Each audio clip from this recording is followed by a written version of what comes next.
Hello NTR fans, ఈ video మీకోసమే. So video చూసి అలా వెళ్ళిపోకుండా వీడియో నచ్చితే మాత్రం కామెంట్ బాక్స్ లో జై ఎన్టీఆర్ అని కామెంట్ చేసేయండి. ఇక లేట్ చేయకుండా వీడియోని స్టార్ట్ చేసేద్దాం. జూనియర్ ఎన్టీఆర్ మరియు దర్శకుడు కొరటాల శివ అనుకుని సాధించేశారు. దేవరా పార్ట్ 1 అంచనాలకు మించి విజయం సాధించడంతో వాళ్ళ ఆనందం అంతా ఇంత కాదు. ఫ్రీ రిలీజ్ ఈవెంట్ మరియు సక్సెస్ గా రెండు సాధ్యం కాకపోవడంతో అభిమానులు నేరుగా కలుసుకునే అవకాశం తారక్ మిస్ చేసుకున్నారు.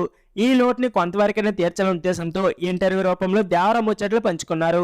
ఇందులో భాగంగా యాంకర్ సుమతో చేసిన ముఖాముఖిలో ఎక్కువగా సీక్వెల్ కి సంబంధించి ప్రస్తావన అయితే తీసుకొచ్చారు. ఎప్పుడు వస్తుందని చెప్పకపోవడంతో అసలు ట్విస్ట్ అయితే వచ్చింది. ఇక ముచ్చట్ల విషయానికి వస్తే సుమ ఎంత గుచ్చి అడిగినా సరే, సముద్రంలో అజయ్ కంటపడ్డ కట్టి పారేసిన అస్థిపంజర్లు ఎవరిదనేది ఎంత వేడుకున్నా సరే ఇద్దరు బయట పెట్టలేదు.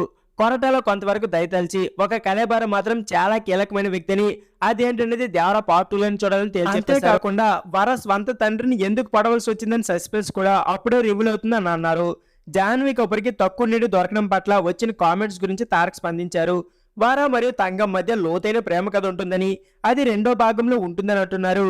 బదుల్లోని ఎన్నో ప్రశ్నలు దేవరా 1లో వదిలేసిన కొరటాల శివ వాటికి మెరుగైన సమాధానాలు ఇచ్చేందుకు త్వరలోనే స్క్రిప్ట్ మీద మళ్ళీ వర్క్ చేయబోతున్నారట. ఇప్పుడు వచ్చిన స్పందన చూసాక మరింత బాధ్యత పెరుగుతుందని, అందుకే మరికొన్ని అంశాల మీద సీరియస్ గా ఫోకస్ పెట్టినట్లు, కాకపోతే ఇంకో 2 ఏళ్లకు పైగా పట్టొచ్చని సంకేతం మాత్రం ఇచ్చేశారు. ప్రస్తుతం రెండో వారంలో అడుగుపెట్టిన దేవరా 500 కోట్ల గ్రాస్ వైపు పరుగులు పెడుతుంది. వరుస దసరా సెలవుల నేపథ్యంలో ఇంకా పెద్ద నెంబర్ నమోదు కావచ్చని ట్రేడ్ పండితులు అంచనా వేస్తున్నారు. దసరాకి ఎంత పోటీ ఉన్నా సరే దేవరా గట్టిగా నిలబడేలా ఉంది. సో ఫ్రెండ్స్, ఇది వీడియో.